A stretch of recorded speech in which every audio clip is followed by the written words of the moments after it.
Take one! House of Bread, Corner Studio. It's the House of Bread, it's the House of Bread. Yeah, we haven't got an anthem, but we're not playing it. Oh. Because Jack's jingle is on my phone. That's my recurring. It's fantastic. It does work. But I think that you need more than one, don't you? You Yes. need one for certain purposes and another one Yeah. for other purposes. So I was thinking, it's the House of Bread, it's the House of Bread, the House of Bread. It's only Tuesday.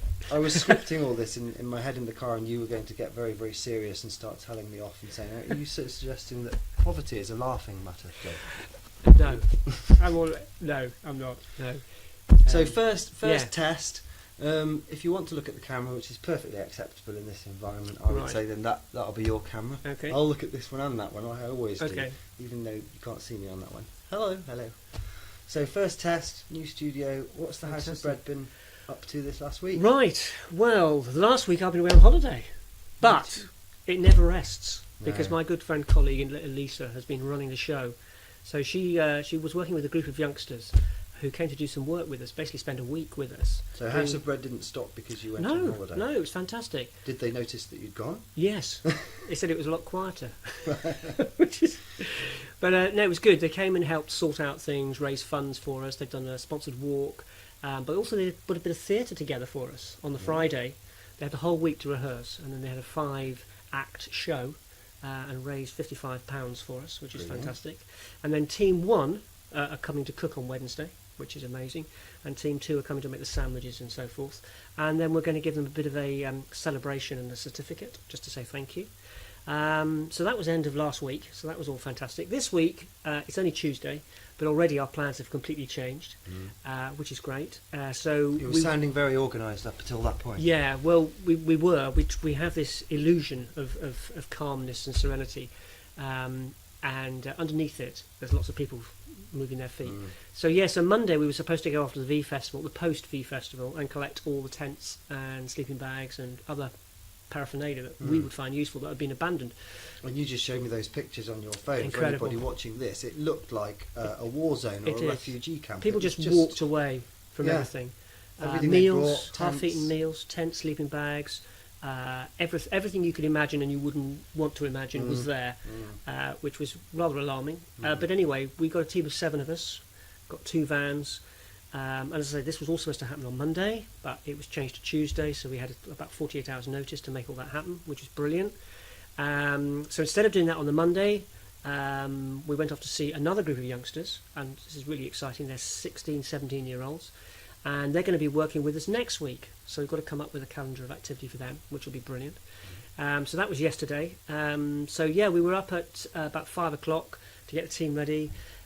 All met up at about 8 o'clock, drove off to V-Fest, not really knowing what to expect, and arrived to find, pretty much like a war zone, really. It was just, it was horrendous in terms of the amount of waste, but really useful for us because I think we'll probably have about 90 tents.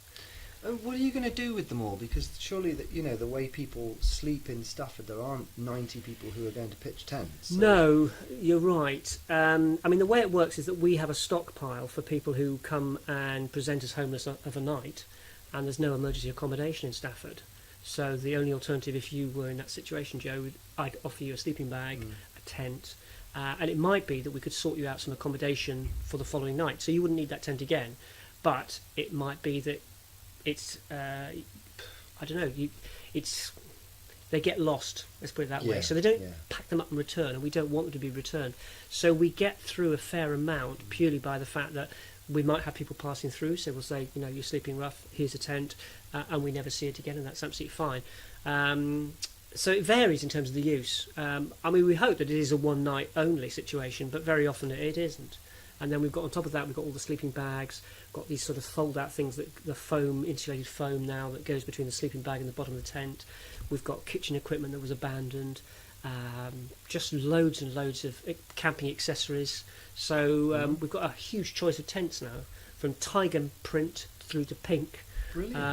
So and come to the House of Bread and you can choose how to look. Yeah, it's a fashion. Yeah, we do fashion as well. So you can be a fashion. I might not have anywhere to stay, but I've got leopard print over the top of me. But it's great, and that number and pounds of pence, I suppose, probably about over £1,000 worth of kit which cost us 2 vans down there. Yeah. I say 2 vans, one of them was actually Donald's. But it's just a way of really being resourceful and dealing with a huge amount of waste, because otherwise it will all just be trashed. So what's coming up for the next week then? Well, Hobwise? this week... We've just had Doxy lunch. Yeah, which we I'm just sure had Doxy went lunch. Yeah, we swimmingly had as 20 ever. people there, which was Everybody great. was cooking away. They were, and that was big good, because steaming pots. that's the and first everything. time I haven't been there all the time. So we had another group of people there. So our catering coordinator managed all of that, which was fantastic. So we had about 20 people there, including quite a lot of families that come along now, which was great. So we had face painting and lots of children's entertainment, which was great. So that all happened this morning while we were off camping it up in a field in Telford, near Telford.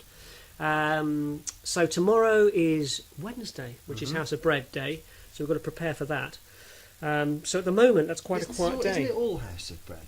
Well, See, I it get a is. little bit confused. You say Yeah. it's House of Bread Day, but then every day is House of It Bread is, Day. and it is, and perhaps I shouldn't have said that. It's House of Bread evening dinner, yeah. so that's our main meal. And that's where it all started, isn't it? About Pretty evening, much, yeah. And sort of everything else has sort of followed on from that. So that's still very much the core of what we do.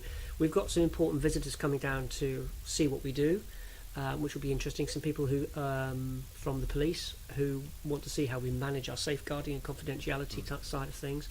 And we've got the sort of the more difficult side of House of Bread is that we've got 1 or 2 folk whose behaviour is challenging, and so we have to balance that all are welcome versus the practicalities of somebody who could be violent or potentially violent. So I've got to go and see Chief Inspector Giles sometime tomorrow morning to work out what we can do in order for that person to try and be safe. So that's the sort of hard part of it, but it's still nonetheless it's a lot of fun. And Friday will be bread making day. I love that. I Which went is to bread fantastic. We're making very day exciting. Last Friday, it was I'd been a couple of times, but it was the first time I actually mucked in and made Yeah. some bread. And I'll be completely honest with you, my family needed something to do. So we went there, and my kids got stuck in, and But they all went home and with that's what- loaves of yeah, bread. and you all went away with 2 loaves of bread. Nobody we gives sat out up. in the sunshine and had a meal together. And what was it like? The actual Lovely. bread. It is Oh, the amazing. bread. Isn't it? Oh, the yeah. bread was really good. Yeah. Absolutely lovely. Yeah. It is. It's fantastic. We had a great story about a guy called Eric who comes to House of Bread, and comes to House of Bread on a Friday, so it's bread church. And he came to get a food bag a couple of days ago, and Jack was handing out the food bag, and he said, "Oh, do you want a loaf of bread in that? Because we get a lot of bread." Thank you, Greggs. And he said, "Oh, no, I'm making my own now." Say that to camera. Thank you, Greg. Thank you, Greggs. He said, no, I'm making my own now. So I said, "Oh, are you sure, Eric?" He said, "Oh, yeah." So Eric has now learnt to make bread. So he gets his food bag, which he needs, obviously, and we put a food bag in. We put a loaf of bread in, which is great. But he doesn't, Well, we won't cover everything now because No. we've got to keep them short and sweet. I've heard a We car could go. sit That here probably for- means I've got to go. You've got to run. Got to run somewhere else. Everybody else probably heard a car go as well. Then. But we'll keep it short and sweet, and I'm sure Thank you, there'll be Joe, lots more for your time. updates like this and other people that we can meet. And Cracking. thank you very much. Bye bye. Bye.